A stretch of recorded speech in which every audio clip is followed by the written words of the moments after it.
Hey there. So I love finding alternative builds for Kit 75-300, the latest version of the Imperial TIE Fighter.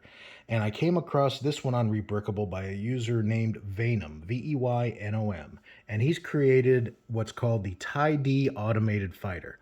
And this design is actually based on a Legends timeline canon. It first appeared in the Star Wars Dark Empire comic and has even made an appearance in a video game and was actually in an official Lego TIE Fighter collection set, which was Kit 10131 back in 2004. So it does have precedence as being part of the official TIE Fighter collection out there. But good luck trying to find Lego probably building this anytime in the near future just because it's such a unique build. So it was great to come across somebody that took the time to come up with an alternate mock like this. Contains 372 pieces, which is a little bit less than what the standard Starfighter does. About 50% of those pieces are actually found in the build, such as some of the more expensive and pricier pieces like that. But the remaining 180 you can easily pick up on Bricklink for about $10 to $15, depending on where you're shopping. So it's a very, in my mind, inexpensive alternate build compared to some of those out there. It's a very sturdy build, which I like. So it's not just a display piece that you have to be very careful with and have to ensure that you don't touch ever again once you've built it. It's got enough sturdiness in it that you could give this to a younger Lego fan and they could have fun swooshing it around just like they would the standard TIE Fighter and many of the other alternate builds out there. One thing I do like that he's done, he's kept the center line very similar to the stock build, although he has added a little bit of greebling and he has taken away the flick fire missile mechanisms out of here. So he's replaced those with standard bricks. And I think from a display perspective, that's a nicer way to go. Yes, it does take a little bit of the playability away, but in my mind, I think in the long term, it just gives it a better look overall. He's also redesigned the interior of the cockpit to fit what was called the droid brain of the TIE-D. In this case, I've put a astromech in there, and those fit very easily in a little 2x2 section in there, although you will have to remove both of the astromech legs.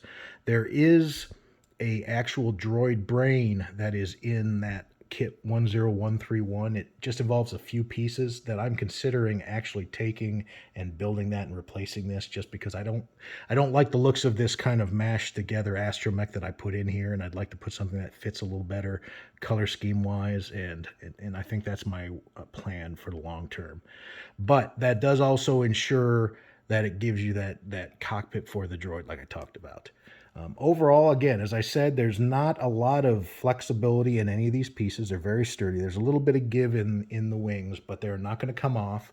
They're fixed very well. And this angle design is actually how the kit or how this design particularly displays. So that is actually part of the design. So he's been very true overall to what people have said of this design. Again, it takes about 30 to 45 minutes to put together. Very simple build, especially the centerpiece. The only problem I had, which wasn't really a problem, was as you're first starting to piece out these side wings, the panels are a little bit delicate until you get some of the backing pieces in there and you put along some of the flats to really strengthen these. So expect it to be a little bit delicate until you get it together. But once you get it together, it is a very, very sturdy design. It's not going anywhere. Other than that, again, it was a great build. I think that he did a great job on this. I'm looking forward to trying out some of his other suggested designs that he's come up with. This one is a free design, and again, I will provide a link to it in the comments for those of you that are interested in building it. And I think that you can't go wrong with this. If you're just looking for a way to expand your TIE Fighter collection, put up a new and unique piece, I don't think you could go wrong with this whatsoever. I think you'd be very pleasantly surprised and happy with the overall build of this. Speaking of which, though, we did mention that 50% of the pieces are actually coming from this. Here's a quick look at all of the other pieces that you have left over after this. So if you use kit 75300, you're going to have a wide variety of pieces left over, some of which are pretty pricey pieces if you had to buy these on Rebrickable. So in a worst case scenario, if you make this, you're going to have some great pieces for your inventory or for future use in mocks. So I think that's a plus as well. You're getting a great looking product that you build, and then still have a lot of great pieces left over that you can use in future designs. So I kind of take that as a positive in my mind. So if you have any questions, or if there's anything else I can share with you, please feel free to reach out. If you have any ideas, or if you've come across any great rebrickable designs you'd like me to take a look at and look at rebuilding, I'd be happy to get that information from you. Please like and subscribe if you have an opportunity. We love to get feedback from the users to find out if there's anything that you'd like to see in the future.